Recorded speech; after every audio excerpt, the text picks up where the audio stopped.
balance of pressure water now flowing under the ML. And here we go. 10. Hydrogen burn-off igniters initiate. 7, 6, 5. 4-stage engine start. 3, 2, 1. Boosters in ignition.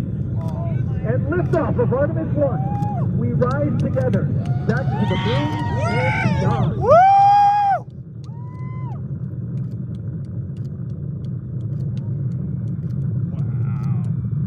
All 4 RS-25 engines on the core stage and 2 solid rocket boosters now propelling the vehicle at 128 miles per hour.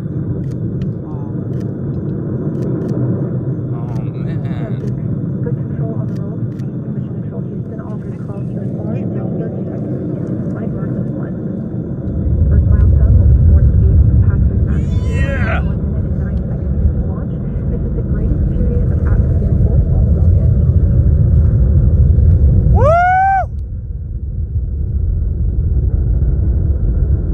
SLS now traveling 607 miles per hour.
So pretty. Standing by for solid rocket booster jettison shortly thereafter.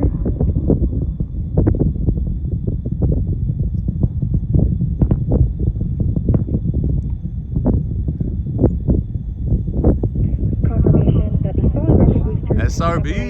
these 177-foot boosters. Now the core Look stage at that. continues to power the flight of Orion. Oh my God. RS-25 engines firing, traveling over 3,400 miles per hour, 46 miles downrange. 2 minutes and 36 seconds into flight. Hearing nominal calls here in Mission Control Houston. We've still got 4 good engines on the core stage. Next up, we'll be looking for the service module fairing to separate. 3 15 by 15 foot fairing panels, providing structural support, protecting the service module. Those will separate at about 3 minutes and 11 seconds into flight, and very shortly thereafter will be followed by the launch abort system separation. Just over 3 minutes into the flight of Artemis It'll make it I, there. now traveling over 4,060 miles per hour, 83 miles downrange. We just had confirmation that the service module fairing has separated.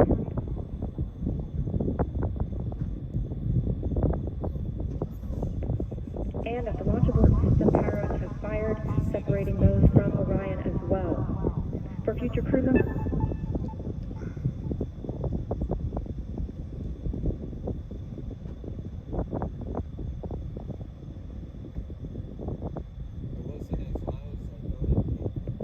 we just heard the call for 3-engine press, meaning if SLS were to lose an engine at this point in the mission, we could still achieve a nominal mission. We would just have an extended main engine cutoff time. However, we still have 4 good engines, all at maximum thrust right now, powering the first flight of Artemis at 5,200 miles per hour, 148 miles downrange.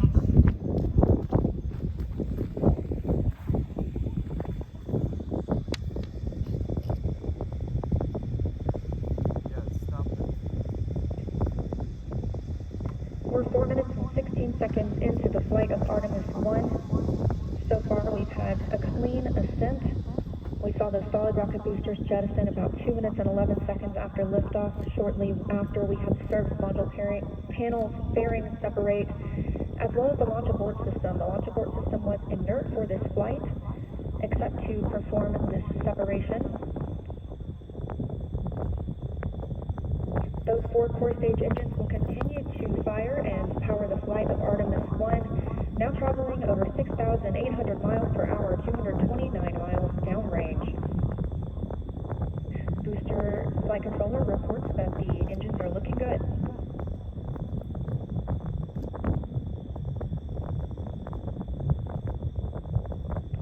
Our core stage main engine cutoff time is about 8 minutes and 3 seconds. We are now at 5 minutes and 11 seconds into the flight at 7,656 miles per hour. Again, 4 good core stage engines, those 4 RS-25 engines. The last time those core stage engines flew, they were taking space shuttles to orbit. Now with upgraded capabilities, they're launching the future of human spaceflight.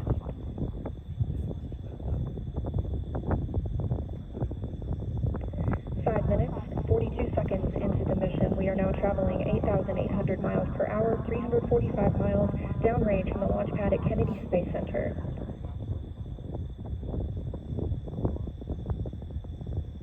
Again, we are anticipating core stage main engine cutoff at about 8 minutes and 3 seconds. And about 10 seconds later, we'll see core stage separation, at which point Orion and the interim cryogenic propulsion stage will be flying free. Now traveling over 10,000 miles per hour, 6 minutes and 15 seconds into the flight of Artemis I, 427 miles downrange. Quiet here on the loops in Mission Control Houston. Teams continue to monitor this first flight.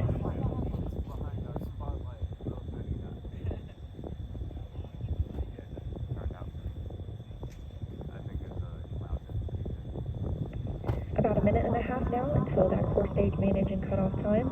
Our 4 core stage engines continue to fire maximum thrust.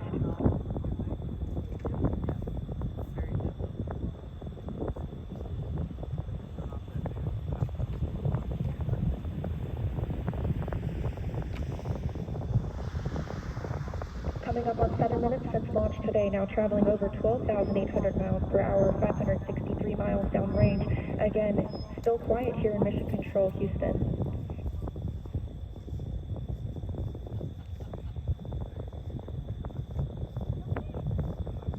As we prepare for main engine cutoff, the 4 RS-25 engines are beginning to throttle down.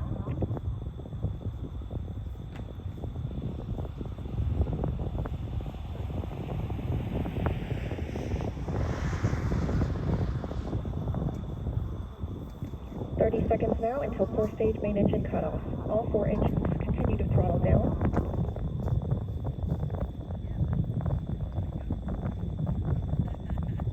Now 7 minutes 45 seconds into the flight, traveling over 16,000 miles per hour.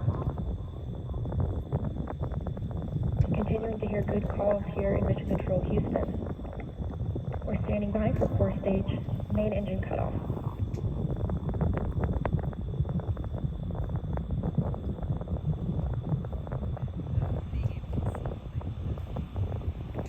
And we have confirmation, core stage main engine cutoff. Orion is now in Earth orbit. The Flight Dynamics Officer reports that we have a nominal main engine cutoff. And we just heard the call for core stage separation. That means Orion and the interim cryogenic propulsion stage are now flying free from the core stage of the Space Launch System. The next milestone will be solar array deploy approximately 18 minutes after liftoff. But before Orion stretches its wings, let's check back in with our friends at Kennedy Space Center and hear all about what it was like to hear the rocket roar off the launch pad. Megan and Kayla, I've got to hear all about it.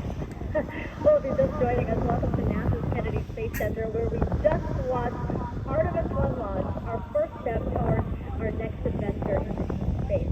As Leah said, I'm NASA's Megan Cruz, and this is NASA astronaut Kayla Barron. And I'm kind of still giddy and speechless. I don't even know how to explain how I'm feeling right now. I feel the same way. This is the first launch that I've been able to watch in person, and I've got to say, it was incredible. It took my breath away, and I was tearing up. Just what an amazing accomplishment for this team, this international team, people who have been dedicating their careers to getting this rocket off the ground and taking the first step to getting a crew on that vehicle back to the moon. It was just incredible. Yeah, this is a moment I think that we're all going to remember where we were when we saw this sort of thing, you know what I mean? And it was great to see, again, when we entered into